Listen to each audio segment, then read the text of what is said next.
We're back here on the platform and speaking today with Pat Paul.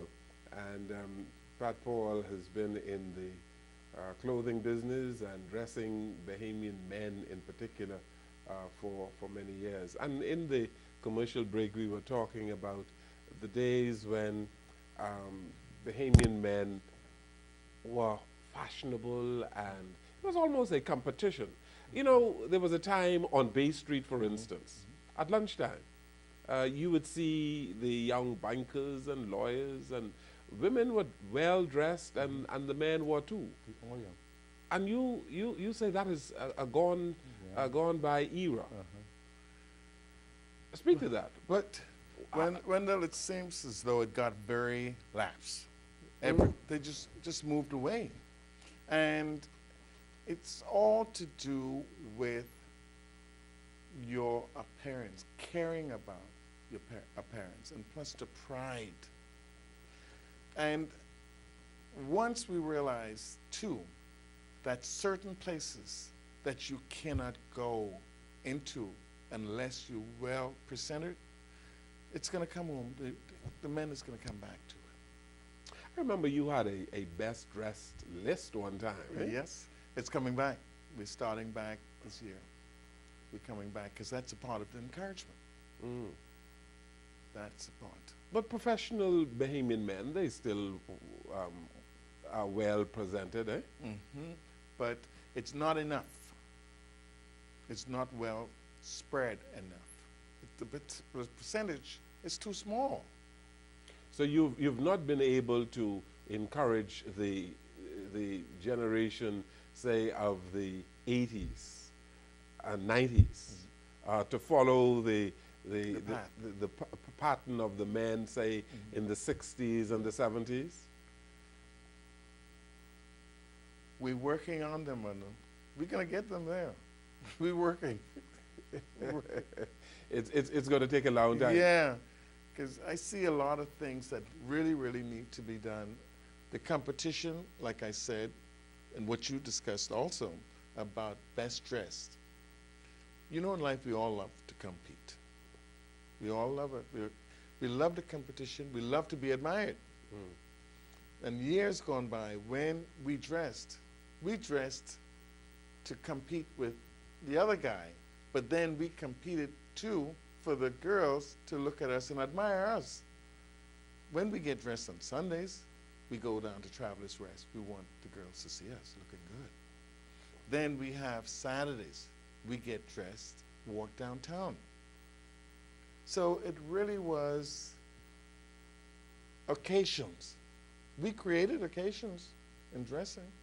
There's been a kind of looseness in fashion, Pat Paul. You see the new American trend, and it's not as conservative as it used to be. Exactly. And you know what? A big contributor. Fashion took a serious dive from 2008. Why? The reason is we had a lot of new designers came on stream. And by being new, they figured they could revolutionize the industry.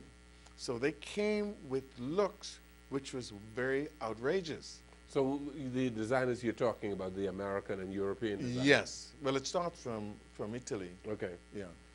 For men, ladies from Paris. And then New York now is in the mix. But the thing is, with the fashion, we as consumers of fashion consumers, we want new, but we don't want it to be to the extreme. If it's too much to the extreme, we don't want it. It looks outrageous. But the model, the model needs their job. The Fashion Institute want to keep the models employed because over in the U.S. and Italy, that's a big market. We haven't gotten to that market yet. That's the reason why fashion has died in terms of model for us. I see. What do you describe as a well-dressed man? A well-dressed man is a man who's totally poised, totally fitting in his clothing, totally, his footwear must be correct, his shirt must be well pressed and with a little fusion, a little starch and fusion, neckwear, and it's according to where he's going.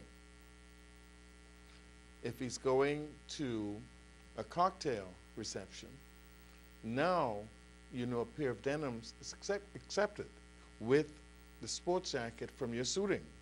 Then you could wear, well, it's a new thing, this collar, but it's not new because this goes back when we call them high boys. So fashion keep revolving. But the problem now with the designers, they realized because they were behind in finance, because they were not selling, they created the 60s look with the shorter jacket. But with the shorter jacket, still the consumer is being robbed because the fashion designer using less fabric, because the jacket is shorter, the trousers are slimmer, the shirts are slim fit, but he's charging the same amount of money. So suits now today are slim fitted. And shorter. Yeah, okay. But I predict it wouldn't last 2 more seasons. But you were always a fashionable person. You came here today, as I said, in this beautiful shirt. You have a very nice pinstripe jacket on, but you were wearing denim. That's and years ago, one would not have thought that you would wear a pinstripe jacket and denim, but you look good, right? Thank you. So how do you square this? It's acceptable now. We did it in the fashion industry. And for instance, you would wonder, how do I fit in to the international fashion world? And it's the same thing they ask in Italy and New York. They said, you from the Bahamas, how come you know exactly what's going on here? How come you're on cue with the conversations and fabrication and all of that? So I told them, it's straight and plain, it's a gift. If you have a gift for something, you know exactly that when the change is going to come and your fingers are there. But you have people who just have good taste, right? And they have a sense of style, right? If I wore that, people would say, well, you know, where's he going? But it suits you because of your style, right? And you should have a particular style, a particular mode of operation, right? But you could create that yourself, you know. You could mold yourself in terms of the look that you want to be accepted out there. You could do it. It's about you, how you do it. Young boys today, they are wearing saggy pants because they believe that, well, this is the look of the 21st century, I believe. 15, 20 years ago, that would be considered a very sloppy look. Yeah. And parents now, they are really, really reining the kids in because they realize the kids are not getting the acceptance that they would want the kids to have. So it's dying. That look is dying. It's dying. And so people are dressing more conservatively? Yeah, because you notice JC and Didi, they all were doing it, but now they're wearing suitings because they realize they have to help to get the young men on track. So they go off track. Yeah. So they decided to rein them in. You once sold some of the best suits that one can find. You were in step with all of the fashion houses in Italy. I remember you sold Boss, and then you sold Canali, and Armani, and all the rest of it. Is there a market here for that? Not at the moment. You would die.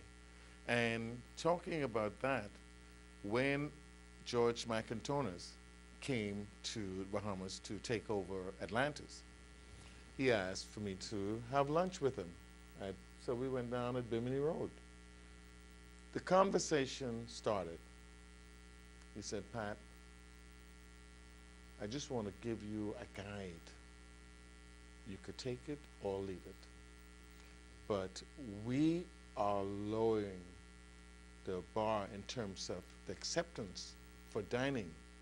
No more suits, no more sports jackets, because we're just lowering it. And I know where it came from, because the folks away, they got out of suitings because they casual Friday.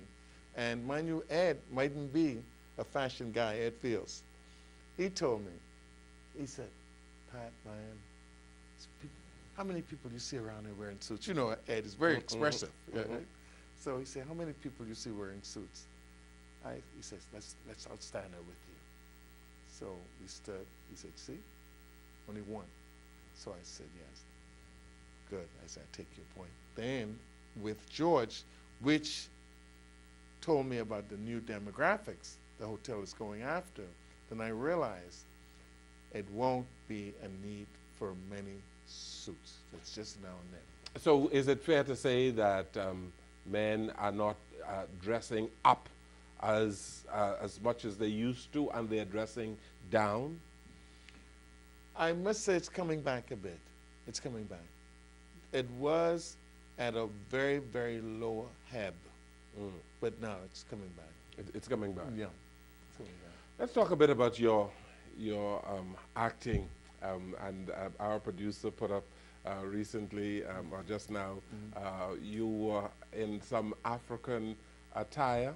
So you were selected in a few movies? Yes. Tell us about it. Yeah. There's one on the screen. Yes, that one is Duplicity. You remember what I told you about Phil Mattingly, who told me? Yes. Well, I decided to go with the Dundas Civic Center. And I got started there with stage. And a gentleman by the name of Colin Hope, he was the lecturer in acting. So he got me lined up to do a one-man act called Old Man by the Sea by Ernest Hemingway. And I got a good feel of the craft. And many times I had folks at the airport, at the hotel, they would say, are you an actor? So I said, no. They said, well, you look like one. So I kept hearing it, until I hooked up with an agency out of LA, one out of New York, one for voiceovers, one for acting, real acting. So I got a job. I auditioned for a job for Duplicity, really the big movie. And this shot is at Paradise Island. I believe it's at the Ocean Club, eh? Yeah. But that scene was called the Dubai scene. So internationally, when folks see Duplicity, they think that is in Dubai. I see. The premise to the movie, it's a cat and mouse type of game movie. The young man who developed a product to grow hair, the U.S. wanted this product to be wide scope, that the world can see it, to sell this.